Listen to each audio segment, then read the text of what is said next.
ನರೇಂದ್ರ ಮೋದಿ ಒಬ್ಬರೇ. ಇಡೀ ವಿಶ್ವ ಪಾಕಿಸ್ತಾನ ಜೊತೆಗೆ ಇತ್ತು. ಈಗೇನ್ ಪರಿಸ್ಥಿತಿ? ಇಡೀ ವಿಶ್ವದ ಎಲ್ಲ ರಾಷ್ಟ್ರಗಳ ಸ್ನೇಹವನ್ನು ಬೆಳೆಸಿ, ಮುಸಲ್ಮಾನ್ ರಾಷ್ಟ್ರ ಇರ್ಬೋದು, ಕ್ರಿಶ್ಚಿಯನ್ ರಾಷ್ಟ್ರ ಇರ್ಬೋದು, ಅವರಷ್ಟು ಜನ ಪ್ರೀತಿ ವಿಶ್ವಾಸವನ್ನ ಸ್ನೇಹವನ್ನ ತಗೊಂಡು ಇವತ್ತು ಇಬ್ರು ಮಾತ್ರ ಹೊರಗಡೆ ಇದ್ದಾರೆ. ಒಂದು ಇಡೀ ವಿಶ್ವ ಇವತ್ತು ನರೇಂದ್ರ ಮೋದಿನ ಇಷ್ಟಪಟ್ರೆ, ಒಂದು ಪಾಕಿಸ್ತಾನ ನರೇಂದ್ರ ಮೋದಿನ ದ್ವೇಷ ಮಾಡ್ತಾ ಇದೆ, ಇನ್ನೊಂದು ಸಿದ್ದರಾಮಯ್ಯನವರು ದ್ವೇಷ ಮಾಡ್ತಾ ಇದ್ದಾರೆ.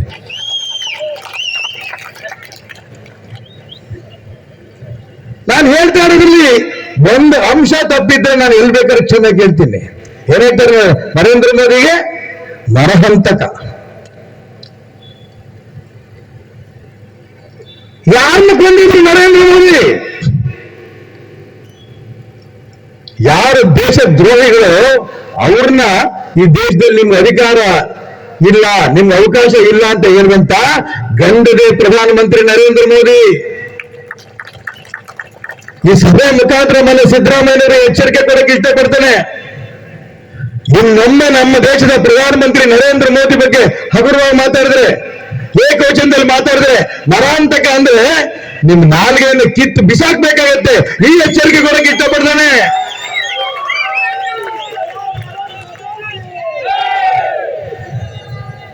ನಾನು ಯಾಕೆ ಹೇಳ್ತಾ ಇದ್ದೀನಿ ಅಂತಂದ್ರೆ, ಈ ದೇಶ ಗಂಡು ಮೆಟ್ಟಿನ ನಾಡು.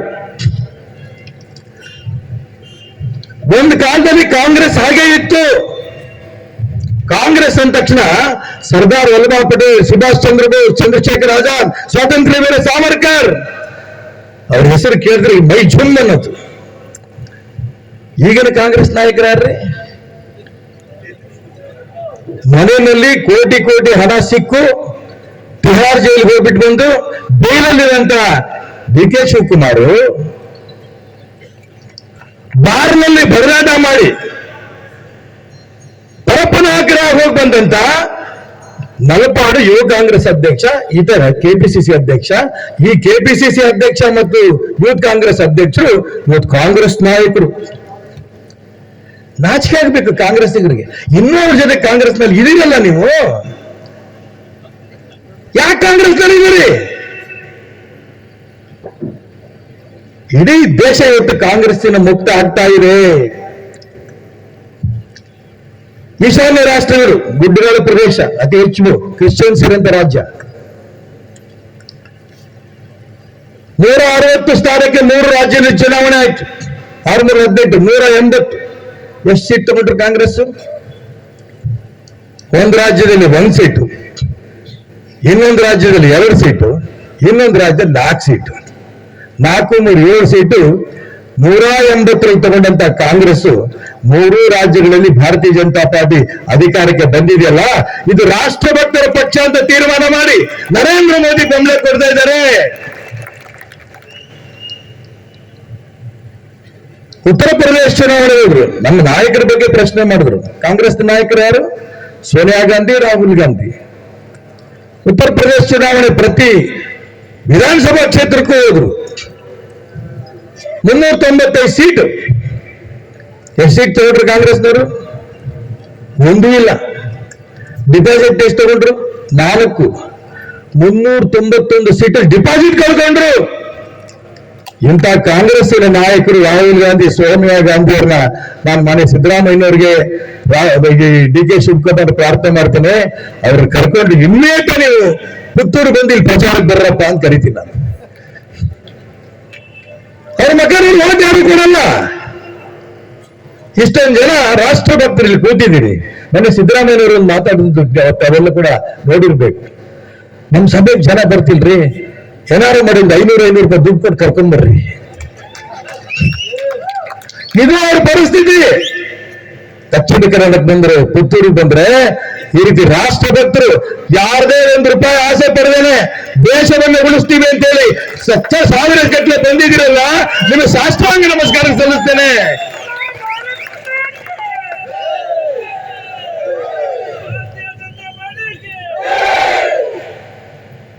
ಈ ರೀತಿ ದೇಶಭಕ್ತರ ಸಂಘಟನೆಯನ್ನು ಕಟ್ಕೊಂತ ಬಂದಿದ್ದೀವಿ.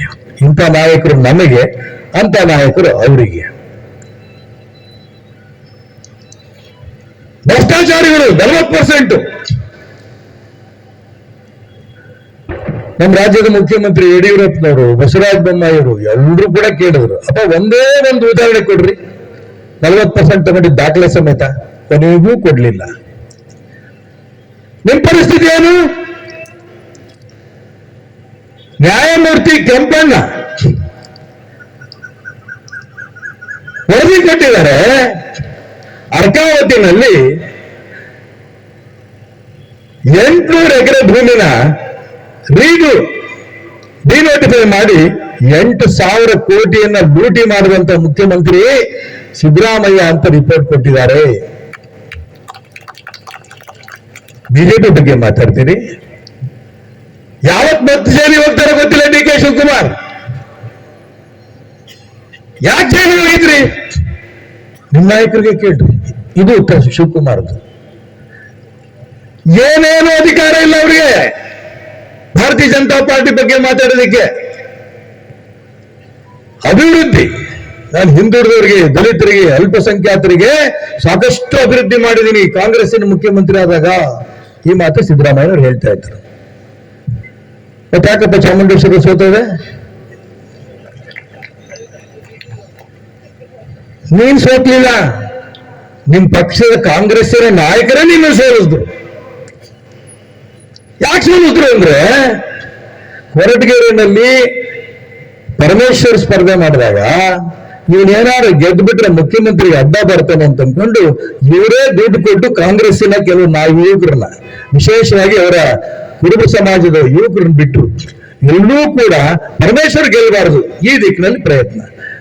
ಪರಮೇಶ್ವರ್ ಸೋತರು. ಸೋತ ಮೇಲೆ ಒಂದ್ಸರಿ ಸಿಕ್ಕರು, ಕೇಳಿದೆ, ನಮ್ಮ ಸ್ನೇಹ ಇದೆ, ಯಾಕನ್ನ ಸೋದೆ ಅಂದೆ. ಅವ್ರು ಹೇಳಿದ್ದೇ ಭಾಷೆ ಹೇಳ್ತೀನಿ, ತಪ್ಪು ತಿಳ್ಕೊಬೇಡಿ, ಪತ್ರಕರ್ತರು ಹಂಗೆ ಬರಿಬೇಡಿ. ನನ್ನ ಮಗ ಸೋಲಿಸ್ಬಿಟ್ಟಪ್ಪ ನನ್ನ ಮಗ ಸಿದ್ದರಾಮಯ್ಯನನ್ನು ಸೋಲಿಸ್ಬಿಟ್ಟ. ಅಲ್ಲ ಬರೆದ್ರು ನಮ್ಗೇನ್ ಬೈದಾರಿಲ್ಲ. ನಾನು ಯಾಕೆ ಹೇಳ್ತಿದ್ರಿ ಇದ್ರೆ ಅವ್ರ ಭಾಷೆ ನಿಮ್ಗೆ ಅರ್ಥ ಆಗುತ್ತೆ ಅಂತ ನಾನು ಹೇಳಿದೀನಿ.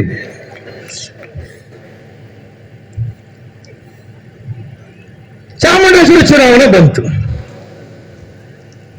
ಸೋತು ಸುಸ್ತಾಗಿದ್ದಂತ ಪರಮೇಶ್ವರ್ ಅವರು ಬಾಲ ತುಳಿದಂತ ಹಾವಾಗಿದ್ರು, ಕಾಯ್ತಾ ಇದ್ರು ಚಾಮುಂಡೇಶ್ವರಿ ಬರಲಿ ಅಂತ. ಸಿದ್ದರಾಮಯ್ಯ ಸೋಲಿಸಿದ್ರು. ಅದೇ ರೀತಿ ಸಿದ್ದರಾಮಯ್ಯ ನಾನು ಬಹಳ ಸರಿ ಊಟನೇ ಮಾಡ್ತೀವಿ ಒಟ್ಟಿಗೆ. ಕೇಳಿದೆ ನಾನು, ಏನಣ್ಣ ಇದು ಚುನಾವಣೆ ಅದೇನು ಸೋತ್ ಬಿಡೋದು ನೀನು ಅಂತ. ಅದೇ ಪದ ಆ ಸುಳಮಗ ಸಾರಿ ಇಲ್ಲಿ ಸಭೆ ಹೇಳ್ಬಾರ್ದು ಅಂದ್ರೆ ನಾವು ಪ್ರಾಮಾಣಿಕ ಅವ್ರು ಹೇಳಿದ್ರೆ ಹೇಳ್ಬೇಕಾಗತ್ತೆ. ಅವನಪ್ಪ ನಾನು ಸೋಲಿಸಿದ್ದು, ನೀನು ಅವನು ಸೋಲಿಸ್ತೀಯ, ಅವನು ನೀನು ಸೋಲಿಸ್ತೀಯ. ಇದು ಕಾಂಗ್ರೆಸ್. ಅದರ ಭಾರತೀಯ ಜನತಾ ಪಾರ್ಟಿ ಇದೆಯಲ್ಲ, ಚಾಕು ಹಾಕಂತ ವ್ಯವಸ್ಥೆ ಕಾಂಗ್ರೆಸ್ ಅಲ್ಲಿದೆ, ಭಾರತೀಯ ಜನತಾ ಪಾರ್ಟಿಲಿಲ್ಲ.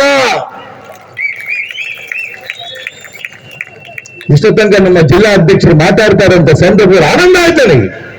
ಪಂಡಿತ್ ದೀನ್ ದಯಾಳ್ ಉಪಾಧ್ಯಾಯರು, ಶ್ಯಾಮಪ್ರಸಾದ್ ಮುಖರ್ಜಿ ಅವರ ಹೆಸರುಗಳನ್ನ ಕೇಳ್ತಾ ಇರೋಂಥ ಸಂದರ್ಭದಲ್ಲಿ ಅಂತವರೆಲ್ಲ ಈ ಪಕ್ಷವನ್ನು ಕಟ್ಟೋದಕ್ಕೆ ದೇಶಕ್ಕೋಸ್ಕರ ಪ್ರಾಣ ಬಿಟ್ರು.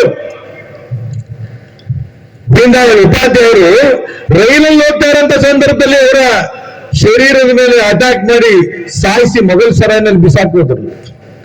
ಯಾಕೆ? ಈ ವ್ಯಕ್ತಿ ಏನಾದ್ರು ಉಳಿದ್ರೆ ನಮ್ಮ ಕಾಂಗ್ರೆಸ್ಗೆ ಉಳಿಗಾಲ ಇಲ್ಲ ಅಂತ ಅವತ್ತೇ ಕಾಂಗ್ರೆಸ್ಗೆ ಕಮ್ಯುನಿಸ್ಟ್ರಿಗೆ ಅನಿಸಿತ್ತು, ಕೊಲೆ ಮಾಡಿಬಿಟ್ರು. ಶ್ಯಾಮ್ ಪ್ರಸಾದ್ ಮುಖರ್ಜಿ ಕಾಶ್ಮೀರ ವಿಚಾರಕ್ಕೆ ಹೋದಂತ ಸಂದರ್ಭದಲ್ಲಿ ಜೈಲಲ್ಲಿ ಸತ್ರು. ಸಿದ್ದರಾಮಯ್ಯನವರು ಕಾಂಗ್ರೆಸ್ಸಿಗರು ಹೇಳ್ತಾರೆ, ಬಿಜೆಪಿಯ ಒಬ್ಬ ವ್ಯಕ್ತಿನೂ ಕೂಡ ಸ್ವಾತಂತ್ರ್ಯಕ್ಕೋಸ್ಕರ ಹೋರಾಟನೇ ಮಾಡಿಲ್ಲ. ಡಿ ಕೆ ಶಿವಕುಮಾರ್ ಸಿದ್ದರಾಮಯ್ಯನವರು ಸ್ವಾತಂತ್ರ್ಯಕ್ಕೋಸ್ಕರ ಹೋರಾಟ ಮಾಡಿ ಮಾಡಿ ಮಾಡಿ ಮೈಯಾಗಿರೋ ರಕ್ತ ಎಲ್ಲ ಕಳ್ಕೊಂಡ್ಬಿಟ್ಟಾರ ಪಾಪ. ಯಾರ ಬಗ್ಗೆ ನಾನು ಮಾತಾಡ್ತಿದ್ದೀನಿ, ಯಾವ ವಿಚಾರವನ್ನ ಸಿದ್ಧಾಂತವನ್ನು ಇಟ್ಕೊಂಡು ಇಡೀ ದೇಶದಲ್ಲಿ ಯುವಕರನ್ನ ಜಾಗೃತಿ ಮಾಡಿ ಇಡೀ ದೇಶದಲ್ಲಿ 10 ಕೋಟಿ ಸದಸ್ಯರನ್ನ ಪಡೆದಂತ ಮೊದಲನೇ ಒಂದು ರಾಜಕೀಯ ಪಕ್ಷ ದೇಶದಲ್ಲಿ ಭಾರತೀಯ ಜನತಾ ಪಾರ್ಟಿ ಮಾತ್ರ. 10 ಕೋಟಿ ಸದಸ್ಯರು. ಎಲ್ಲರೂ ಆಸೆವನ್ನೇ ಭಾರತವನ್ನ, ಸ್ವತಂತ್ರ ಭಾರತವನ್ನ ವಿಶ್ವಗುರು ಮಾಡಬೇಕು ಅಂತ ಅನ್ಕೊಂಡು ಎಲ್ಲಾ ಜನನು ಬಿಜೆಪಿ ಬಂದು ಸೇರ್ತಾ ಇದ್ದಾರೆ. ಸಂಘಟನೆ ಒಂದ್ ಕಡೆ, ನಾಯಕತ್ವ ಮತ್ತೊಂದ್ ಕಡೆ ಸಂಘಟನೆ. ಅಭಿವೃದ್ಧಿ ಬಗ್ಗೆ ನಾನು ವಿವರಕ್ಕೆ ಹೋಗಲ್ಲ ನಾನು. ಪ್ರತಿದಿನ ಪತ್ರಿಕೆಯಲ್ಲಿ ಓದ್ತಾನೆ ಇದ್ದೀರಿ, ಎಷ್ಟು ರೈಲುಗಳು ಇಡೀ ದೇಶದಲ್ಲಿ ಜಾಸ್ತಿ ಆಗ್ತಾ ಇದ್ದಾವೆ, ಎಷ್ಟು ವಿಮಾನ ನಿಲ್ದಾಣಗಳು ಆಗ್ತಾ ಇದ್ದಾವೆ, ಎಷ್ಟು ಕೌಶಲ್ಯ ಅಭಿವೃದ್ಧಿ ಮುಖಾಂತರ ನೌಕರಿಗಳು ಸಿಗ್ತಾ ಇದೆ, ಯಾವ ರೀತಿ ಕುಡಿಯುವ ನೀರು ಕೊಡ್ತಿದ್ದಾರೆ ಜಲ್ ಜೀವನಿ ಮಿಷನ್ ಮುಖಾಂತರ, ಎಲ್ಲವನ್ನೂ ನಾನು ವಿವರಕ್ಕೆ ಹೋಗಲ್ಲ. ಆದ್ರೆ ಅಭಿವೃದ್ಧಿ ಆಗ್ತಾ ಇರೋದು ನಾಗಾಲೋಟ ನೋಡಿದಾಗ ಹಳ್ಳಿಯಲ್ಲಿಂತ ರೈತ ಮಗ ಹೇಳ್ತಾನೆ ಮೋದಿ ಮೋದಿ ಮೋದಿ ಅಂತ ಕೂತಾನೆ. ಅವ್ರ ಅಪ್ಪ ಕಾಂಗ್ರೆಸ್, ಅವ್ರ ಮಗ ಹೇಳ್ತಾನೆ, ಅವ್ರ ಹೆಂಡತಿ ಹೇಳ್ತಾಳೆ ನಾನು ಬಿಜೆಪಿ, ನಾನು ಮೋದಿ ಬೆಂಬಲ ಕೊಡ್ತೇನೆ. ವಿಧಾನಸೌಧ ನಡೀತಾ ಇರುವಂತ ಸಂದರ್ಭದಲ್ಲಿ ಮೊನ್ನೆ ಒಬ್ಬ ಕಾಂಗ್ರೆಸ್ MLA ನನ್ನ ಪಕ್ಕದಲ್ಲಿ ಬಂದು ಕೂತರು. ಏನಣ್ಣ ಬಂದೆ ಅಂದೆ. ನನಗೆ ಸಾಕಾಗ್ಬಿಟ್ಟಿದೆ ಮಾರ, ನಾನು ಹೊರಗಡೆ ನಾನು ಹೆಂಗಾರು ಎದುರಿಸ್ಬೋದು, ನನಗೆ ಕಷ್ಟ ಅಂತ. ಯಾಕೆ ಅಂದೆ, ನನ್ನ ಹೆಂಡತಿನೂ ಮೋದಿ ಅಂತಾರೆ, ನನ್ನ ಮಗನೂ ಮೋದಿ ಅಂತಾನೆ, ನಾನು ಯಾಕೆ ಚುನಾವಣೆ ನಿಂತ್ಕೋಬೇಕು ಅಂತ ಕೇಳ್ತಾನೆ ಅವನು. ಯಾಕೆ ನಿಂತ್ಕೋತೀಯ ಬಂದ್ಬಿಡು ಬಿಜೆಪಿಗೆ ಅಂದೆ. ಸಾಮಾನ್ಯ ಜನರ ಮನಸ್ಸಿನಲ್ಲಿ ಇವತ್ತು ನರೇಂದ್ರ ಮೋದಿ ಹೋಗ್ತಿದ್ದಾರೆ, ದುಡ್ಡು ಕೊಟ್ಟಲ್ಲ, ತನ್ನ ವೈಯಕ್ತಿಕ ಜೀವನವನ್ನೇ ದೇಶಕ್ಕೋಸ್ಕರ ಸಮರ್ಪಣೆ ಮಾಡಿದಂತ ಪ್ರಧಾನಮಂತ್ರಿ ನರೇಂದ್ರ ಮೋದಿ ನಮ್ಮ ನಾಯಕರು ಅಂತ ಇಡೀ ದೇಶ ಆನಂದ ಪಡ್ತಾ ಇದೆ. ಅಂತ ನಾಯಕರು ಈ ರೀತಿ ಕಾರ್ಯಕರ್ತರು ದೇವ್ರಿಗೂ ಸಿಗಲ್ರಿ. ಇಂಥ ಕಾರ್ಯಕರ್ತರು ದೇವ್ರಿಗೂ ಸಿಗಲ್ಲ. ಕಾಂಗ್ರೆಸ್ ಮಿತ್ರರು ಹೇಳ್ತಾರೆ, ಚುನಾವಣೆ ಬಂತು ಅಂದ ತಕ್ಷಣ ಪ್ರತಿಯೊಬ್ಬರು ಮನೆಗೂ ನಾನು ಹೋಗ್ಬೇಕು, ಮನೇಲಿ ಮಲ್ಕೊಂಡಿರ್ತಾನೆ ಅವನು, ಅವನಿಗೆ ದುಡ್ಡು ಕೊಟ್ಟು ಕಾರ್ ಕೊಟ್ಟು ಓಡಿಸ್ಬೇಕು ಅಂತ. ನಮ್ಮ ಕಾರ್ಯಕರ್ತರು ನಮ್ಮ ಕ್ಯಾಂಡಿಡೇಟ್ ಯಾರೇನು ಗೊತ್ತಿಲ್ಲ, ಆಗ್ಲೇ ಇಡೀ ರಾಜ್ಯದ ಒಂದು ಪ್ರತಿ ವೋಟರ್ ಲಿಸ್ಟ್ ಅನ್ನು ತಗೊಂಡು ಒಂದೊಂದು ಬೂತ್ ಅಲ್ಲಿ 7-8 ಮನೆ ಬರುತ್ತೆ, ಪ್ರತಿ ಮನೆಗೂ ಹೋಗಿ ನೀನು ಬಿಜೆಪಿ ವೋಟ್ ಮಾಡಬೇಕು, ಮನೆ ಹೋಗಿ ಭೇಟಿ ಮಾಡ್ಯಾರ, ಯಾರು ಅವ್ನು ಹೇಳಿಲ್ಲ. ಯಾಕೆ? ಈ ರಾಜ್ಯವನ್ನ ದೇಶವನ್ನ ರಕ್ಷಣೆ ಮಾಡುವಂತ ಪಾರ್ಟಿ ಬಿಜೆಪಿ. ಇದೊಂದೇ ಕಾರಣಕ್ಕೆ ಇಷ್ಟು ದೊಡ್ಡ ಸಂಘಟನೆ ಕೆಲಸ ಮಾಡ್ತಾ ಇದೆ. ತಮಾಷೆ ಮಾಡೋರು, ಲಾಠಿ ಗೋಲಿ ಕಾಯಂಗೆ, ಮಂದಿರ್ ವಹಿ ಬನಾಯಂಗೆ, ಈ ಘೋಷಣೆಗಳನ್ನು ಕೂಗ್ತಾ ಇರುವಂತ ಸಂದರ್ಭದಲ್ಲಿ ವಿಧಾನಸೌಧದಲ್ಲಿ ನಾನು ಯಡಿಯೂರಪ್ಪನ ನೇತೃತ್ವದಲ್ಲಿ ನಾವು ಒಂದಿಷ್ಟು ಜನ ಅದೇ ಘೋಷಣೆಗಳು ಕೂಗಿ ವಿಧಾನಸೌಧಕ್ಕೆ ಹೋದ್ವಿ. ಕೇಸರಿ ಶಾಲೆ ಹಾಕೊಂಡು ವಿಧಾನಸೌಧಕ್ಕೆ ಹೋದಾಗ ಬಂದ್ರು ನೋಡ್ರಿ ನಕಲಿ ರಾಮ್ ಭಕ್ತರು, ಕಾಂಗ್ರೆಸ್ನವರು ನಕಲಿ ರಾಮ್ ಭಕ್ತರು. ಇದೇ ರೀತಿ ಬಂತು ಪ್ರಶ್ನೆ, ಊರಿನ ರಾಮ ಮಂದಿರ ಕಟ್ಟದಿಲ್ರಿ, ಅಲ್ಲಿ ಚುನಾವಣೆ ಬಂದಾಗ ರಾಮ ಮಂದಿರ ಅವರ ನೆನಪಾಗುತ್ತೆ. ಅದು ಪ್ರಶ್ನೆನ ಕೇಳ್ಬಿಟ್ಟು ರಾಮ ಅಲ್ಲಿ ಹುಟ್ಟಿದಾನೆ ಅನ್ನೋದಕ್ಕೆ ಸಾಕ್ಷಿ ಏನು ಪ್ರಶ್ನೆ. ಯಾವ್ದಾರ ಹಳ್ಳಿಗೆ ಒಬ್ಬ ಅಜ್ಜಿ ಕೇಳ್ರೆ ಹೇಳ್ತಾರೆ ರಾಮ ಅಯೋಧ್ಯೆಯಲ್ಲಿ ಹುಟ್ಟಿದಾರೆ ಅಂತ. ಈ ಕಾಂಗ್ರೆಸ್ನವ್ರಿಗೆ ಗೊತ್ತಿರ್ಲಿಲ್ಲ. ಈ ಪ್ರಶ್ನೆ ಕೇಳಿದ್ರು, ನನಗೂ ಬಹಳ ಸಿಟ್ಟು ಬಂತು. ಹೆಣ್ಮಕ್ಳು ತಪ್ಪು ತಿಳ್ಕೋಬೇಡಿ, ನಿಮ್ಮ ಅಪ್ಪಗೆ ಹುಟ್ಟಿದ್ಯಾ ಅನ್ನೋದಕ್ಕೆ ಸಾಕ್ಷಿ ಏನು ಅಂತ ಕೇಳಿದ್ದೆ. ಇವತ್ತು ಸಾಕ್ಷಿ ಬೇಕಂತ, ರಾಮ ಹುಟ್ಟಿದ ಜಾಗ ಅದೇ ಅಯೋಧ್ಯೆ ಎಲ್ಲಿ ಅಂತ. ರಾಮ ಮಂದಿರ ಆಗಿತ್ತಿದೆ ಇನ್ನೇನು ಜನವರಿ 24ಕ್ಕೆ. ನಾನು ಹೋಗ್ತಾ ಇದ್ದೀನಿ ಸಿದ್ದರಾಮಯ್ಯವ್ರ ಮನೆಗೆ, DK ಶಿವಕುಮಾರ್ ಮನೆಗೆ. ಅಪ್ಪ ನರೇಂದ್ರ ಮೋದಿ ಬೈದಿದ್ಯಾ, ರಾಮ ಮಂದಿರ ನಕಲಿ ರಾಮ ಮಂದಿರ ಅಂತ ಕರೆದಿದ್ದೀರಿ, ಎಲ್ಲಾ ದೇವ್ರಿಗೂ ಬೈದಿದ್ದೀರಿ, ಕುಂಕುಮ ಇಟ್ಕೊಂಡ್ರೆ ತಪ್ಪು ಅಂತಿದ್ರಿ, ಭಾರತೀಯ ಸಂಸ್ಕೃತಿಗೆ ಬೈದ್ರಿ, ಪುರೋಹಿತ ಶಾಹಿ ಅಂತಂದ್ರಿ, ಮನು ಒಂದು ವ್ಯವಸ್ಥೆಯನ್ನು ಕರೆದ್ರಿ. ನೀವು ಎಲ್ಲಾ ಮಾಡಿ ಬಹಳ ಪಾಪ ಮಾಡಿದ್ದೀರಿ. 2024ಕ್ಕೆ ನರೇಂದ್ರ ಮೋದಿ ಅವರ ನೇತೃತ್ವದಲ್ಲಿ ಅಯೋಧ್ಯೆಯಲ್ಲಿ ರಾಮ ಮಂದಿರ ಉದ್ಘಾಟನೆ ಆಗ್ತಾ ಇದೆ. ನೀವಿಬ್ರು ಅಲ್ಲಿ ಬಂದು ನೀವು ಮಾಡಿರಂತ ಪಾಪ ತೊಳ್ಕೊಳ್ಳಿ ಅಂತ ಅವ್ರು ಕರೆಯೋಣ ಅಂತ ಅನ್ಕೊಂಡಿದ್ದೀನಿ. ನನಗೆ ಸಣ್ಣ ಕೆಲಸ ಅಲ್ಲ ದೇಶ ರಕ್ಷಣೆ ಅಂದ್ರೆ, ಸಣ್ಣ ಕೆಲಸ ಅಲ್ಲ ಭಾರತೀಯ ಸಂಸ್ಕೃತಿ ರಕ್ಷಣೆ ಅಂತಂದ್ರೆ. ಒಂದೊಂದೇ ಕಾನೂನು ತಂದಂತ ಸಂದರ್ಭದಲ್ಲಿ ಆನಂದ ಪಡ್ಬೇಕು. ಏನ್ ಹೇಳ್ತಿದ್ದಾರೆ ಪತ್ರಿಕಾಗೋಷ್ಠಿಯಲ್ಲಿ ಸಭೆಯಲ್ಲಿ, ಬಿಜೆಪಿನ ಈ ಚುನಾವಣೆಯಲ್ಲಿ ಸೋಲಿಸ್ತೀವಿ, ಬಹಳ ಸರಿ ಹೇಳ್ಬಿಟ್ಟಿದ್ದಾರೆ. 28 ಲೋಕಸಭಾ ಚುನಾವಣೆ ಪಾರ್ಲಿಮೆಂಟಿನ ಸಂದರ್ಭದಲ್ಲಿ ಸಿದ್ದರಾಮಯ್ಯನವರು ವಿಧಾನಸಭೆಯಲ್ಲಿ ನನಗೆ ಪ್ರಶ್ನೆ ಕೇಳಿದ್ರು. ನಾನು ವಿರೋಧ ಪಕ್ಷದ ನಾಯಕ ವಿಧಾನ ಪರಿಷತ್ಗೆ, ಈಶ್ವರಪ್ಪನವರು ಎಷ್ಟು ಸೀಟ್ನಲ್ಲಿ ಗೆಲ್ತೀರಿ ಲೋಕಸಭೆಗೆ? ನನಗೂ ಅವ್ರು ಕೇಳ್ತಿರೋ ಸ್ಟೈಲ್ ಗಾಬರಿ ಆಯ್ತು. ಯಾಕಣ್ಣ ಅಂದೆ. 28 ಸೀಟ್ನಲ್ಲಿ ನೀವು ಒಂದೂ ಸೀಟ್ ಗೆಲ್ಲಲ್ಲ, 28ಕ್ಕೆ 28 ಕಾಂಗ್ರೆಸ್ ಗೆಲ್ಲುತ್ತೆ ಅಂತ ಸೊಕ್ಕಿನ ಮಾಡಿದಂತ ಸಿದ್ದರಾಮಯ್ಯನವರಿಗೆ ಚುನಾವಣೆ ಮುಗಿದಾಗ ನೆಕ್ಸ್ಟ್ ಅಸೆಂಬ್ಲಿ ಬಂದಂತ ಸಂದರ್ಭ ಕೇಳಿದ ನಾನು, ಅಣ್ಣ ಎಷ್ಟು ಸೀಟ್ ಗೆದ್ರಿ ನೀವು ಅಂತ. ಅವ್ರ ಸೀಟ್ ಗೆದ್ದಿದ್ದು 1, ನಾವು ಸೀಟ್ ಗೆದ್ದಿದ್ದು 25. ದೇಶದ ಜನ ಧರ್ಮವನ್ನ ಯಾರು ಉಳಿಸ್ತಾರೆ, ದೇಶವನ್ನ ಯಾರು ಉಳಿಸ್ತಾರೆ ಅನ್ನೋದನ್ನ ನೋಡಿ ವೋಟ್ ಮಾಡ್ತಾರೆ. ಇವ್ರ ದುಡ್ಡು, ಇವರು ಹೆಂಡ ಕೂರಿಸೋದು, ಜಾತಿ, ಇದನ್ನ ಯಾವುದು ನೋಡಲ್ಲ ದೇಶದ ಜನ.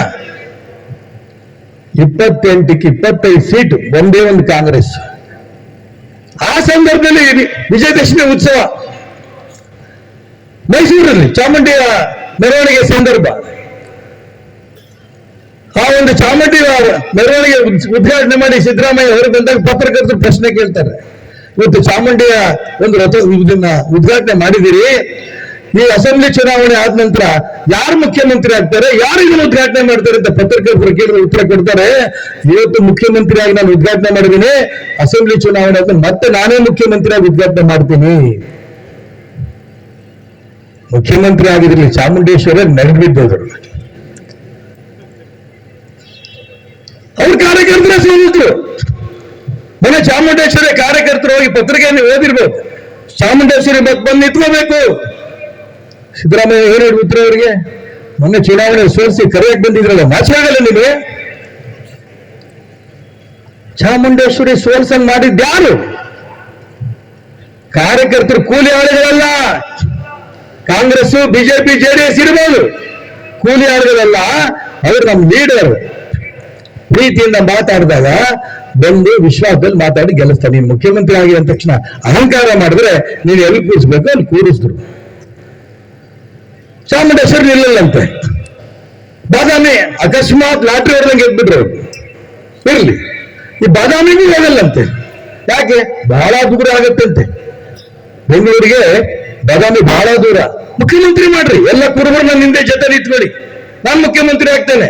ಅಥವಾ ಡಿ ಕೆ ಶಿವಕುಮಾರ್ ಹೇಳ್ತಾರೆ, ಎಲ್ಲಾ ಒಕ್ಕಲಿಗರನ್ನ ನಿನ್ ನಿಂತ್ಕೊಳ್ಳಿ, ನಾನ್ ಮುಖ್ಯಮಂತ್ರಿ ಆಗ್ತೇನೆ. ನೀವು ದೇವೇಗೌಡರಿಗೆ ಡಿ ಕೆ ಶಿವಕುಮಾರ್ ಮುಖ್ಯಮಂತ್ರಿ ಮಾಡ್ತೀರಿ, ನನ್ ಮಾಡ್ರಿ. ಜಾತಿ ಹೆಸರಿನಲ್ಲಿ ಕೇಳ್ತಾ ಇದ್ದೀರಲ್ಲ, ನಮ್ಮನ್ನು ಜಾತಿವಾದಿಗಳು ಅಂತ ಕರೀತಿಲ್ಲ. ಸಿದ್ದರಾಮಯ್ಯನವರೇ, ಡಿ ಕೆ ಶಿವಕುಮಾರ್ ಅವರೇ, ಈ ದೇಶದ ಜನ, ನಮ್ಮ ಹಿರಿಯರು ನಮ್ಮನ್ನು ಬೆಳೆಸಿರೋದು ಜಾತಿ ಮೇಲಲ್ಲ. ಬಿಜೆಪಿ ನೀವು ಜಾತಿವಾದಿಗಳು, ನೀವಾದ್ರೆ ನಾವು ರಾಷ್ಟ್ರೀಯವಾದಿಗಳು. ನಮ್ಮನ್ನ ಕೋಮುವಾದಿಗಳು ಅಂತ ಕರೀತಾರೆ. ನಾನು ಯಾಕೆ ಇಷ್ಟು ವಿವರವಾಗಿ ನಿಮ್ಮ ಹತ್ರ ಮಾತಾಡ್ತೀನಿ ಅಂತಂದ್ರೆ, ನೀವೆಲ್ಲೂ ರಾಷ್ಟ್ರಭಕ್ತ ಜನ. ಅವ್ರು ಎಲ್ಲೆಲ್ಲ ಏನೇನೋ ಭಾಷಣ ಮಾಡ್ಕೊಂಡು ಸಾವಿರ ತಗೊಂಡು ಗೆದ್ಬಿಡ್ತಾರೆ. ಮುಸಲ್ಮಾನರು ಬುದ್ಧಿವಂತರಲ್ಲ ಅಂತ ಅನ್ಕೊಂಡ್ಯಾರ. ಈ ಚುನಾವಣೆಯಲ್ಲಿ ಅವ್ರಿಗೂ ಗೊತ್ತಾಗುತ್ತೆ, SDP ಶುರು ಆಗಿದೆ ಈಗ. ರಾಷ್ಟ್ರೋದ್ಯೋಗ ಬೀಜವನ್ನು ಬಿತ್ತಾ ಇದ್ದಾರೆ. SDP ಅವರು ಇವತ್ತಿನ ತನಕ ಈ ದೇಶದ ರಾಜ್ಯದ ಮುಸಲ್ಮಾನರನ್ನು ನಂಬಿಕೊಂಡು ಕಾಂಗ್ರೆಸ್ ಇತ್ತು. SDP ಅವರೇ ಬೆಳಿಬೇಕಂತೆ. ಕಾಂಗ್ರೆಸ್ ಸೋತರೂ ಪರವಾಗಿಲ್ಲ, ಮುಂದೆ ನಾವು ಹಿಡಿತೀವಿ. ಬ್ರಿಟಿಷರನ್ನ, ಮೊಘಲರನ್ನ ಎಲ್ಲ ಈ ದೇಶದಿಂದ ಓಡಿಸಿದಂತ ಸಂತತಿ ನಮ್ದು. ಈ ದೇಶಕ್ಕೆ ಸ್ವಾತಂತ್ರ್ಯ ಯಾವತ್ತು ಬಂದ್ರೆ 1947 ಆಗಸ್ಟ್ 15 ಅಂತ ಹೇಳ್ತೀವಿ. ಸ್ವಾತಂತ್ರ್ಯ ಯಾವತ್ತು ಹೋದ್ರಿಂದ ಗೊತ್ತಿಲ್ಲ. ಅನೇಕರು ಈ ದೇಶವನ್ನು ಆಳಿದ್ರು. ಆದ್ರೆ ಇವ್ರ್ಯಾರ SDP ಬಂದು ಕಾಂಗ್ರೆಸ್ನವ್ರು ಸೋಲಿಸಿದ್ರೆ ರಾಜ್ಯ ದೇಶ ಆಳಂತ ಶಕ್ತಿ ಕನಸಿನಲ್ಲೂ ನೆನೆಸ್ಕೋಬೇಡಿ. ಈ ದೇಶ ರಾಷ್ಟ್ರಭಕ್ತರ ದೇಶ. ನಮ್ಮ ಮೈಯಲ್ಲಿ ಹರಿತಾ ಇರೋದು ರಾಷ್ಟ್ರಭಕ್ತರ ರಕ್ತ. ಇವ್ರು ಮತ್ತೆ ಅಧಿಕಾರಕ್ಕೆ ಬರ್ತಾರಂತೆ ಕಾಂಗ್ರೆಸ್ನವರು. ಮತ್ತೆ ಅಧಿಕಾರಕ್ಕೆ ಬಂದು ಏನೇನು ನಾವು ಆದೇಶಗಳು ತಂದಿದ್ದೇವಲ್ಲ, ಧರ್ಮ ರಕ್ಷಣೆಗೆ, ದೇಶ ರಕ್ಷಣೆಗೆ, ಅವನ್ನೆಲ್ಲ ವಾಪಸ್ ತಗೋತಾರಂತೆ. ವಾಪಸ್ ನಾನು ಕೇಳ್ತೀನಿ ಮಾನ್ಯ ಸಿದ್ದರಾಮಯ್ಯನವರಿಗೆ, ರಾಜಕಾರಣ ಮಾಡೀನಿ, ಮುಸಲ್ಮಾನರು ಓಟ್ ತಗೊಳ್ಳಿ, ನಾನು ಬೇಡ ಅನ್ನಲ್ಲ. ನಮ್ಗೆ ಅರ್ಜೆಂಟ್ ಇಲ್ಲ ಮುಸಲ್ಮಾನರ ಓಟು. ಇವತ್ತೇ ಬೇಕು ಅಂತ ಕೇಳಿಲ್ಲ, ಇವತ್ತಿಲ್ಲ ನಾಳೆ ನಮ್ಮ ಹತ್ರ ಬಂದೇ ಬರ್ತಾರೆ. ಅವರು ದೇಶಭಕ್ತರು ಹಾಗೆ ಆಗ್ತಾರೆ. ಅನೇಕ ದೇಶಭಕ್ತರು ಮುಸಲ್ಮಾನರು ನಮ್ಮ ಜೊತೆ ಇವತ್ತಿದ್ದಾರೆ.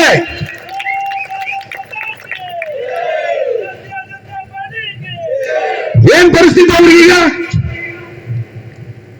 ನಮ್ಮ ಮನೆ ಎದುರಿಗೆ ನಡೆದಂತ ಒಂದು ಘಟನೆ. ಒಬ್ಬ ಬಡ ಅರ್ಚಕ ದೇವಸ್ಥಾನದಲ್ಲಿ ಪೂಜೆ ಮಾಡ್ತಾ ಇದ್ದಾನೆ. ಅವನಿಗೆ PUC ಓದ್ತಾ ಇರೋ ಹೆಣ್ಮಗಳು, ಎದುರುಗಡೆ ಮನೆ ಒಬ್ಬ ಮುಸಲ್ಮಾನ್ ಯುವಕ, ಅವನು PUC ಓದ್ತಾ ಇದ್ದಾನೆ, ಒಂದೇ ಕಾಲೇಜ್. ಹೋಗಿ ಬರ್ತಾ ಇರ್ಬೇಕಾದ್ರೆ ನಮ್ಮ ಜೊತೆ ಸ್ನೇಹ ಬೆಳೆಸಿ ಕೊನೆಗೆ ಆ ಹುಡುಗಿ ಹೇಳ್ತಾನೆ, ನಿಮ್ಮ ಅಪ್ಪ ನಿನಗೆ ಮದುವೆ ಮಾಡಲ್ಲ, ಆ ದೇವಸ್ಥಾನಕ್ಕೆ ಜನನೇ ಬರಲ್ಲ, ಆ ಮಂಗಳಾರತಿ ತಟ್ಟೆ ಇನ್ನೆಷ್ಟು ದುಡ್ಡು ಹಾಕ್ತಾರೆ ಯಾರಾದ್ರು. ನೀನ್ ಹೆಂಗೆ ನಿಮ್ಮಪ್ಪ ಮದುವೆ ಮಾಡ್ತಾನೆ, ನಮ್ ಜೊತೆ ಬಾ, ರಾಣಿ ಇಟ್ಕೊಂಡಂಗೆ ಇಟ್ಕೊಟ್ಟಿರ್ತಿ ಅಂತ ಹೇಳಿ ನಂಬಿಸಿ ಮೋಸ ಮಾಡಿ ಕರ್ಕೊಂಡು ಹೋಗ್ಬಿಟ್ಟ. ಅವ್ರ ಅಪ್ಪ ಅಮ್ಮ ಬಂದು ನಮ್ಮ ಮನೆಗೆ ಗೊಳು ಅಂದ್ರು, ನೋಡೋನ್ ತಡೀರಿ ಅಂತ ಅನ್ಕೊಂಡೆ. 2 ವರ್ಷದ ನಂತರ ಆ ಯುವಕ ಆ ಹೆಣ್ಮಗಳನ್ನ ಅವ್ರ ಮನೆ ಅರ್ಚಕರ ಮನೇಲಿ ಬಂದು ಬಿಟ್ಟೋದ್ರು. ನಾನು ಅದಕ್ಕೋಸ್ಕರ ಹೇಳ್ತಾ ಇದ್ದೀನಿ, ಮತಾಂತರ ಕಾಯ್ದೆಯನ್ನ ನಾವು ಜಾರಿ ತಂದಿದ್ದಕ್ಕೋಸ್ಕರ ಇವತ್ತು ಮಾನ್ಯ ಸಿದ್ದರಾಮಯ್ಯನವರು, ಡಿ ಕೆ ಶಿವಕುಮಾರ್ ಹೇಳ್ತಾ ಇದ್ದಾರೆ, ನಾವು ಅಧಿಕಾರಕ್ಕೆ ಮತ್ತೆ ಕಾಂಗ್ರೆಸ್ನವರು ಅಧಿಕಾರಕ್ಕೆ ಬಂದು ಈ ಮತಾಂತರ ಕಾಯ್ದೆಯನ್ನ ವಾಪಸ್ ತಗೋತೀವಿ. ಆ ಅರ್ಚಕನ ಮಗಳಿಗೆ ಆಗಿರೋಂತ ಕಷ್ಟ ನಿನ್ನ ಮಗಳಿಗೆ ಆಗಿದ್ದರೆ, ವೈಯಕ್ತಿಕವಾಗಿ ತೊಂದರೆ ಆದಾಗ ಮಾತ್ರ ಇದು ಗೊತ್ತಾಗುತ್ತೆ ನಿಮಗೆ. ಮುಸಲ್ಮಾನರ ಸುದ್ದಿ ನಮ್ಗೆ ಬರಲ್ಲ. ಏನ್ ಮಾಡ್ತೀರಿ ಕಾಂಗ್ರೆಸ್ನವರು? ಅವ್ರು ಓಟ್ಗೋಸ್ಕರ ಏನ್ ಬೇಕಾದ್ರೂ ಮಾಡಂತ ಸ್ಥಿತಿ, ಅಧಿಕಾರಕ್ಕೆ ಹೊಂದಿಕೆ ಮಾಡ್ತಿದ್ರಲ್ಲ, ಜನ ಮೆಚ್ಚಿದಾರ ನಿಮ್ಮನ್ನ? ಗೋವು ನಮ್ ತಾಯಿ ಏನಂತಾರೆ ಸಿದ್ದರಾಮಯ್ಯನವರು, ನಾನು ಗೋಮಾಂಸ ತಿಂತೀನಿ, ಏನ್ ಮಾಡ್ತೀರಿ? ಸೊಕ್ಕಿನ ಮಾತು. ಗೋಮಾಂಸ ಮಾರ್ಗತ್ತೀನಿ, ಗೋವಿನ ಶಗಣಿನಾರು ತಿನ್ನ, ನಮಗೆ ಸಂಬಂಧ ಇಲ್ಲ.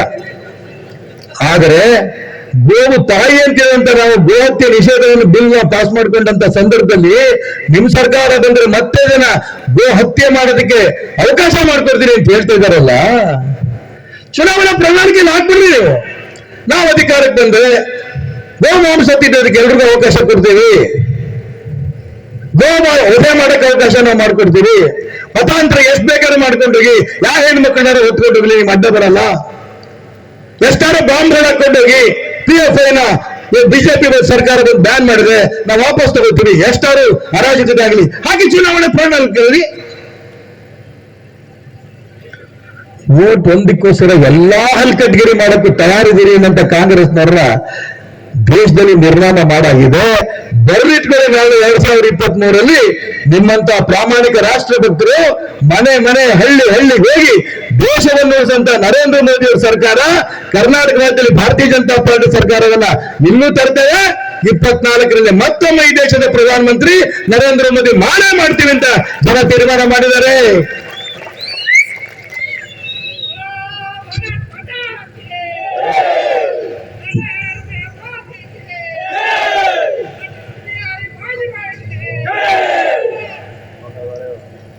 ಈ ಘೋಷಣೆಗಳನ್ನ ಇಂತಲ್ಲಿ ಬಂದು ಕೇಳಬೇಕು ಸಿದ್ದರಾಮಯ್ಯನವರು, ಡಿ ಕೆ ಶಿವಕುಮಾರ್ ಅವ್ರು. ನಾನು ರಾಹುಲ್ ಗಾಂಧಿ ಜೊತೆ ಹೋಗ್ಲು, ಸೋನಿಯಾ ಗಾಂಧಿ ಜೊತೆ ಹೋಗ್ಲು, ಇಬ್ರಿಗೂ ದ್ವಂದ್ವ.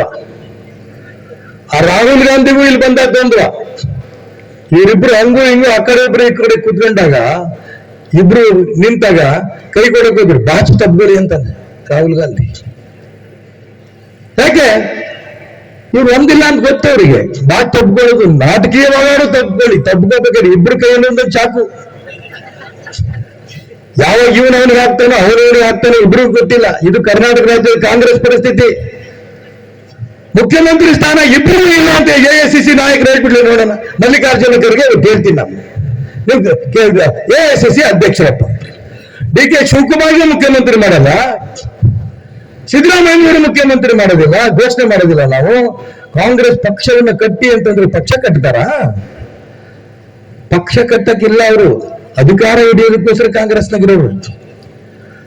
ಅವ್ರು ಹಿಡಿಬೇಕು ಅಂತ ಆಸೆ ಬಿಟ್ಟರು ಜನ ಬಿಡ್ತಾರೆ ನಿಮ್ಮನ್ನ ಅಧಿಕಾರ ತಗೊಳೋದಕ್ಕೆ? ರಾಷ್ಟ್ರ ದ್ರೋಹಿಗಳನ್ನ ಬೆಳೆಸ್ತಾ ಇರಂತ ಕಾಂಗ್ರೆಸ್ ಪಕ್ಷಕ್ಕೆ ಕರ್ನಾಟಕ ರಾಜ್ಯದಲ್ಲಿ ಭವಿಷ್ಯ ಇಲ್ಲ. ಯಾವ ರೀತಿ ಇಡೀ ದೇಶದಲ್ಲಿ ಕಾಂಗ್ರೆಸ್ ಒಂದೊಂದೇ ರಾಜ್ಯದಲ್ಲಿ ಕಳ್ಸ್ಕೊಂತ ಹೋಗಿದೆಯೋ, ಬರುವಂತ 23ರ ಚುನಾವಣೆಯಲ್ಲಿ ಕರ್ನಾಟಕ ರಾಜ್ಯದಲ್ಲಿ ಕಾಂಗ್ರೆಸ್ ಪಕ್ಷ ನಿರ್ನಾಮ ಆಗತ್ತೆ. ಇದು ಯಾವ ಅನುಮಾನವೂ ಬೇಡ.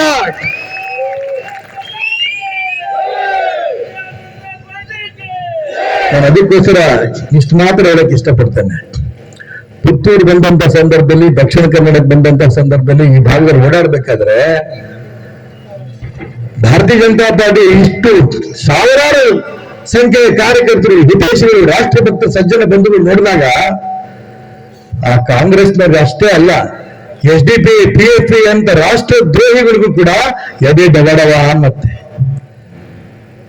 ಯಾವ ಕಾರಣಕ್ಕೂ ಕರ್ನಾಟಕ ರಾಜ್ಯದಲ್ಲಿ ಬಿಜೆಪಿ ತೆಗೆಯಕ್ಕಾಗಲ್ಲ ಅಂತ ಗೊತ್ತವರಿಗೆ. ಅದಕ್ಕೋಸ್ಕರ ಇನ್ನು 2 ತಿಂಗಳು ಚುನಾವಣೆ. ಈ 2 ತಿಂಗಳಲ್ಲಿ ನಮ್ಮ ಮಠಂದವ್ರು ಹೇಳಿದ್ರು, ನಿಮ್ದು ಒಂದೇ ಅಸೆಂಬ್ಲಿಯಲ್ಲಿ ಏನೇನೇನೇನು ಮಾಡ್ತಾ ಹೋಗಿದೆ. ನಮ್ಮ ಅದೊಂದು ಶಾಲೆಗಳಿಗೆ ಏನೇನು ಮಾಡಿದೆ ಅಂತ ಕೇಳಿ ನನಗೆ ಆಶ್ಚರ್ಯ ಆಯ್ತು. ಮುಕ್ಕಾಲ್ಪಲ್ಲಿ ಇಡೀ ಕರ್ನಾಟಕ ರಾಜ್ಯದಲ್ಲಿ ಶಾಲೆಗಳಲ್ಲಿ ಈ ರೀತಿ ಅಭಿವೃದ್ಧಿ ಪಡಿಸಿರುವಂತ ಮೊದಲನೇ MLA ಯಾರು ಇದ್ರೆ ಸಂಜೀವನ ಮಠಂದೂರು ಇರಬಹುದು. ನಾನು ಕೂಡ ಅವ್ರನ್ನ ಕರೆಸಿ ಯಾವ ಸಂಸ್ಥೆಯಿಂದ ತಗೊಂಡ್ರು ಏನ್ ಕತೆ ಅಂತ ಹೇಳಿ ಆ ಶಾಲೆಗಳಿಗೆಲ್ಲ ವ್ಯವಸ್ಥೆಯನ್ನು ನಾನು ಕೂಡ ಮಾಡೋ ಪ್ರಯತ್ನ ಮಾಡ್ತೇನೆ. ಅಷ್ಟೇ ಅಲ್ಲ, ಇಡೀ ಕರ್ನಾಟಕ ರಾಜ್ಯದಲ್ಲಿ ಎಲ್ಲ ಮಕ್ಕಳಿಗೂ ಕೂಡ ಈ ರೀತಿ ಅವಕಾಶ ಆಗ್ಬೇಕು. ಆ ದಿಕ್ಕಿನಲ್ಲಿ ಮಾದರಿ ಕಾರ್ಯಕ್ರಮ ಮಾಡಿರಂತ ಮಠಂದೂರುಗಳ ಅಭಿನಂದನೆ ಸಲ್ಲಿಸಿ ಇಡೀ ಕರ್ನಾಟಕದ ಎಲ್ಲ ಶಾಲೆಗಳಿಗೂ ತರಂತ ಪ್ರಯತ್ನ ನಾನು ನಡೆಸ್ತೇನೆ. ಅಭಿವೃದ್ಧಿ ಕಾರ್ಯಗಳಲ್ಲಿ ಯಾರೂ ನಿರೀಕ್ಷೆ ಮಾಡಿದಷ್ಟು ಅಭಿವೃದ್ಧಿ ಕೆಲಸಗಳು ಆಗಿದೆ. ರಾಷ್ಟ್ರೀಯ ವಿಚಾರಗಳಲ್ಲಿ ಎಲ್ಲೂ ಕೂಡ ನಾವು ಹಿಂದೆ ಬಿದ್ದಿಲ್ಲ. ರಾಷ್ಟ್ರದ್ರೋಹಿಗಳ ಸಿಂಹ ಸ್ವಪ್ನ ಆಗಿದ್ದೇವೆ. ನಿಜ, ಕೆಲವು ಯುವಕರು ನಾವು ಕಳ್ಕೊಂಡಿರಬಹುದು. ಅದ್ರಲ್ಲೂ ಜಾತಿ ತರ್ತಾರೆ, ಅದ್ರಲ್ಲೂ ಜಾತಿ. ಬರೀ ಹಿಂದುಳಿದ ವರ್ಗದ ಯುವಕರನ್ನ ಕೊಲೆ ಮಾಡಿಸಿದ್ರೆ ಸುಮ್ಮನಿರ್ತಾರೆ ಬಿಜೆಪಿ. ಹೌದಪ್ಪ, ಕೊಲೆ ಮಾಡಿದ್ರಲ್ಲ ಯಾರು? PFI ಕೊಲೆ ಮಾಡಿದ್ರಲ್ಲ ಕೊಲೆಗಡಕರು, ಅವ್ರಿಗೆ ಸಪೋರ್ಟ್ ಮಾಡಿದ್ದಾರು. 1700 ಜನ ಕೇಸ್ಗಳನ್ನ ಆ ರೀತಿ ಕೊಲೆಗಡಕರನ್ನ ಕೇಸ್ ವಿಡ್ರಾ ಮಾಡಿದ್ರಲ್ಲ, ರಾಷ್ಟ್ರೀಯ ಕೇಸನ್ನ ವಿಡ್ರಾ ಮಾಡಿದ್ರಲ್ಲ, ದೇವರು ಮೆಚ್ತಾರ? ಅದಕ್ಕೋಸ್ಕರ ಬರುವಂತ ಚುನಾವಣೆ ಇದು ಕೇವಲ ಅಭಿವೃದ್ಧಿಗೋಸ್ಕರ ಚುನಾವಣೆ ಅಲ್ಲ. ನಾನು ಹೇಳಿದೆ, ಅನೇಕ ಸ್ವಾತಂತ್ರ್ಯ ಹೋರಾಟಗಾರರು ಇವತ್ತು ಸ್ವರ್ಗದಲ್ಲಿದ್ದಾರೆ. ಅವ್ರ ಹೆಸರು 10 ಬಾರಿ 100 ಬಾರಿ ಹೇಳಿದ್ರು ಕೂಡ, ಚಂದ್ರಶೇಖರ ಆಜಾದ್, ಸ್ವಾತಂತ್ರ್ಯ ವೀರ ಸಾವರ್ಕರ್, ಸುಭಾಷ್ ಚಂದ್ರ ಅವ್ರ ಹೆಸರು ಎಷ್ಟೇ ಬಾರಿ ಹೇಳಿದ್ರು ಕೂಡ ನಮ್ಮ ನಾಲಿಗೆ ಇಡೀ ಶರೀರ ಪವಿತ್ರ ಆಗುತ್ತೆ. ಅವರೆಲ್ಲ ಪ್ರಾಣ ಬಿಟ್ಟು ಸ್ವರ್ಗದಲ್ಲಿರೋ ಜಾತಕ್ಕೆ ನಿಮ್ ಚರಂಡಿ ರಸ್ತೆ ಮಾಡಬೇಕಾ? ಸೇತುವೆಗಳು ಕಟ್ಟಿ ಬಿಲ್ಡಿಂಗ್ಗಳು ಕಟ್ಟಕ? ಹೌದು, ಸೇತುವೆ, ಬಿಲ್ಡಿಂಗ್, ರೈಲು, ವಿಮಾನ ನಿಲ್ದಾಣ ಕಾಂಗ್ರೆಸ್ನವ್ರು ಎಷ್ಟು ಮಾಡಿದ್ರೆ ಅದು 10ರಷ್ಟು 100 ಪಟ್ಟು ಜಾಸ್ತಿ ಮಾಡಿದ್ದೇವೆ. ಅಷ್ಟಕ್ಕೆ ಸೀಮಿತ ಅಲ್ಲ ಸ್ವತಂತ್ರ ಬಂದಿರೋದು. ಭಾರತೀಯ ಸಂಸ್ಕೃತಿಯನ್ನು ಉಳಿಸ್ಬೇಕು, ಅದರ ಮುಖಾಂತರ ವಿಶ್ವದಲ್ಲಿ ಶಾಂತಿ ಸಿಗತ್ತೆ. ಈ ಭಾವನೆ ಇಟ್ಕೊಂಡು ದೇಶದಲ್ಲಿ ಮತ್ತು ರಾಜ್ಯದಲ್ಲಿ ಭಾರತೀಯ ಜನತಾ ಪಾರ್ಟಿ ಬೆಳೀತಾ ಇರೋಂಥ ಸಂದರ್ಭದಲ್ಲಿ ಬಿಜೆಪಿ ಒಂದೊಂದು ವೋಟ್ ಹಾಕಿದ್ರೆ ಅದರ ಅರ್ಥ ದೇಶವನ್ನು ಬೆಳೆಸ್ತಾ ಇದೀವಿ ಅಂತ ಅರ್ಥ, ಧರ್ಮವನ್ನು ಬೆಳೆಸ್ತಾ ಇದೀವಿ ಅಂತ ಅರ್ಥ. ಆ ದಿಕ್ಕಿನಲ್ಲಿ ನಾನು ಕೊಡಗಿನಲ್ಲಿ ಇದ್ದೆ. ಕೊಡಗಿನ ಜನ, ಕೆಲವು ಯುವಕರು ಸಿದ್ದರಾಮಯ್ಯ ಬಂದಾಗ ಮೊಟ್ಟೆ ಹೊಡೆದು ಬಿಟ್ರಂತೆ, ಕೋಳಿ ಮೊಟ್ಟೆ. ಏನ್ ಸಿದ್ದರಾಮಯ್ಯ ತೊಡೆ ತತ್ಕೊಂಡು ಕೂಗಿದ್ದು, ಮತ್ತೊಮ್ಮೆ ಬರ್ತೀನಿ ನಾನು, ಏನ್ ಮಾಡ್ತೀರಿ ನೋಡೋಣ ಮಾಡಿ ನನಗೆ ಅಂತಂದ್ರು. ಕೂಗಲೇ ಇಲ್ಲ. ಮತ್ತೆ ನಾನು ಅವ್ರಿಗೆ ಹೇಳಿದ್ರೆ, ಮೊಟ್ಟೆ ಬಿಡಿಬೇಡಿ, ಸಿದ್ದರಾಮಯ್ಯ ಬಂದಾಗ ಪೋಲಿಂಗ್ ಸ್ಟೇಷನ್ ಹೋಗ್ತಿರಲ್ಲ, ಪೋಲಿಂಗ್ ಸ್ಟೇಷನ್ ಹೋಗುವಂತ ಸಂದರ್ಭದಲ್ಲಿ ಆ ಬ್ಯಾಲೆಟ್ ಬಾಕ್ಸ್ ಹತ್ರ ನಿಂತ್ಕೊಂಡು ಇದು ಸಿದ್ದರಾಮಯ್ಯನಿಗೆ ಸರಿಯಾದ ಬುದ್ಧಿ ಕಲಿಸಂತ ಒಂದು ವ್ಯವಸ್ಥೆ ಅಂತ ಅನ್ಕೊಂಡು ಅಲ್ಲಿ ಕಮಲದ ಗುರುತಿನ ಪಕ್ಕದಲ್ಲಿ ಕೋಳಿ ಮೊಟ್ಟೆ ತಗೊಂಡು ಹೊಡಿತಿದ್ದೀನಿ ಅನ್ನೋ ರೂಪದಲ್ಲಿ ಕಮಲ ಗುರುತಿ ಒತ್ತೆ ಅದ್ರ ಮುಖಾಂತರ ಕಾಂಗ್ರೆಸ್ನ ನಿರ್ನಾಮ ಮಾಡಿ ಅನ್ನೋಂತ ಕರೆಯನ್ನು ಕೂಡ ನಾನು ಬಂದಿದ್ದೇನೆ. ನಾನು ನಿಮಗೂ ಕೈ ಪ್ರಾರ್ಥನೆ ಮಾಡ್ತೇನೆ, ಇನ್ನು2 ತಿಂಗಳು ಏನೋ ಬಿಜೆಪಿ ಯಾವುದೋ ಅಭ್ಯರ್ಥಿ ಓಟ್ ಕೊಡ್ತೀನಿ, ಸೀಟ್ ಗೆಲ್ಲಿಸ್ತೀನಿ, MLA MP ದಯವಿಟ್ಟು ಅನ್ಕೋಬೇಡಿ. ಈ ಚುನಾವಣೆಯಲ್ಲಿ ಭಾರತೀಯ ಜನತಾ ಪಾರ್ಟಿ ಗೆಲ್ಲೋದು ದೇಶವನ್ನು ಉಳಿಸೋದಕ್ಕೆ, ಈ ದೇಶದಲ್ಲಂತ ರೈತರು ಉಳಿಸೋದಕ್ಕೆ, ಈ ದೇಶದಲ್ಲಂತ ಹೆಣ್ಣು ಮಕ್ಕಳ ಗೌರವ ಉಳಿಸೋದಕ್ಕೆ, ಗೋಮಾತೆಯನ್ನು ಉಳಿಸೋದಕ್ಕೆ, ರಾಷ್ಟ್ರ ದ್ರೋಹಿಗಳನ್ನು ಬಲಿ ಹಾಕೋದಕ್ಕೆ ಈ ರೀತಿ ತೀರ್ಮಾನ ಮಾಡಿ ನೀವೆಲ್ಲರೂ ಕೂಡ ಬಿಜೆಪಿಯನ್ನು ಗೆಲ್ಲಿಸಬೇಕು. ಒಂದು ಅಯೋಧ್ಯೆ ರಾಮ ಮಂದಿರ ಆಗಿದೆ. ಈ ಲೋಕಸಭೆ ಚುನಾವಣೆ ಮುಗಿತಿದ್ದಂಗೆನೆ ಕಾಶಿ ವಿಶ್ವನಾಥ ದೇವಸ್ಥಾನವೂ ಆಗತ್ತೆ, ಮಥುರಾದ ಕೃಷ್ಣ ದೇವಸ್ಥಾನವೂ ಕೂಡ ಹಾಗೆ ಆಗತ್ತೆ, ಅನುಮಾನ ಇಲ್ಲ. ನಾವು ಯಾವುದೇ ಹೊಸ ಮಸೀದಿನ ಮುಟ್ಟಲ್ಲ.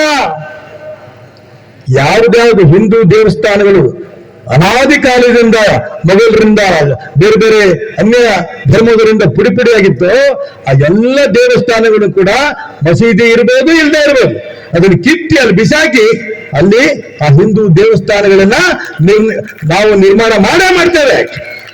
ಈ ದಿಕ್ಕಿನಲ್ಲಿ ತೀರ್ಮಾನವನ್ನು ತಗೊಂಡು ದೇಶವನ್ನ ಧರ್ಮವನ್ನ ರಕ್ಷಣೆ ಮಾಡೋ ದಿಕ್ಕಿನಲ್ಲಿ ಬಿಜೆಪಿಯ ಮುಖಾಂತರ ದೇಶವನ್ನ ಧರ್ಮವನ್ನು ರಕ್ಷಣೆ ಮಾಡೋ ದಿಕ್ಕಿನಲ್ಲಿ ನೀವೆಲ್ಲರೂ ಕೂಡ ನಮ್ಮ ಜೊತೆಗೆ ಇರಬೇಕು ಅಂತ ಪ್ರಾರ್ಥನೆ ಮಾಡಿ ತಮ್ಮೆಲ್ಲರೂ ಒಲಿಸಿ ನನ್ನ ಮಾತನ್ನು ಮುಗಿಸ್ತೀನಿ. ನಮಸ್ಕಾರ.